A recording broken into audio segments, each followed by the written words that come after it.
Ukraine says no negotiations unless Russia retreats from Crimea. Here's a summary of the article.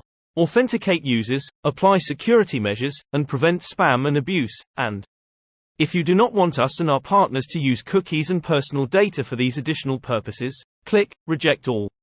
If you would like to customize your choices, click Manage Privacy Settings. You can change your choices at any time by clicking on the Privacy and Cookie Settings or Privacy Dashboard links on our sites and apps. This post received a score of 5400, with an upvote ratio of 97%. Here are the top comments in response to this article.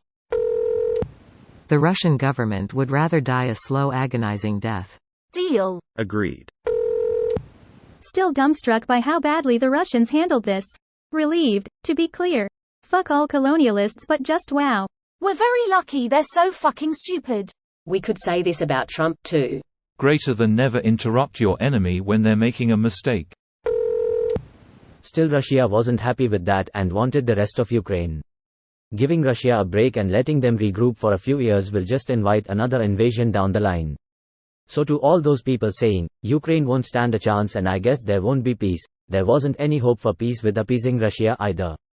Joining a collective defensive alliance like NATO is probably the best chance of peace for Ukraine. That's not exactly how it was. Ukraine always said it will return Donbas by military means, and Crimea by political means, not ruling out military means. I mean, once they take the southern coast again, they can blow the bridge between Crimea and Russia and it becomes an extremely expensive siege for Russia, as they would have to bring resources in by boat and flight to Crimea while also hoping to not be destroyed by Ukraine while delivering supplies. It does beg the question, will the world force the end of the siege if Crimeans are starving and Ukraine is blowing up boats carrying food? Giving back the kids would also be good. Crimea is Ukraine. Crimea is Crimean Khanate. Crimea is Byzantine Empire. Crimea is on a continent.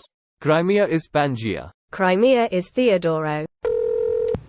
If I learned anything the past year about negotiating with the Russians, it's you have to demand Russian territories like Belgorod on top of what you actually want.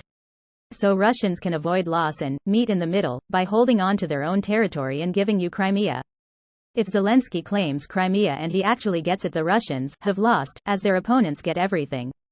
But what do I know, and how would I know better how to negotiate with Russians than a Russian-speaking president of a country neighboring Russia? Lol. Armchair negotiator yada yada. Destroy the Kerch Bridge. Not yet. It's smarter for Ukraine to give remaining Russians in Crimea an escape route to avoid unnecessary fighting. After Crimea has been liberated, destroy the fucking bridge. No, the bridge must be destroyed as soon as possible since it supplies weapons and ammunition. The Russians still have ferries for escape. The only reason that bridge is still standing is because Ukraine doesn't have something with enough distance and explosive power to take it out. This video was automatically created by Reddit to speech. The article and comments in this video were selected from Reddit according to their upvotes, and any paraphrasing was performed by smmry.com, without any human intervention.